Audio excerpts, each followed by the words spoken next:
আবার কাপড়টা পরালে? না না, ফটো তোলা আছে। মা,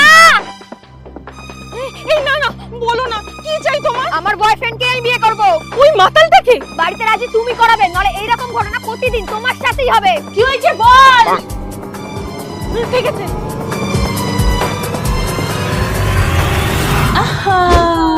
তার আগে বাংলাদেশ হলে সাবস্ক্রাইব করো, ইন্ডিয়ান হলে লাইক করো, আর তোমার দেশের পতাকাটি কমেন্ট বক্সে দিয়ে যাও। বাড়িতে সবাই বিয়ের জন্য রাজি হয়ে গেছে, জানিয়ে দাও খুশির খবরটা।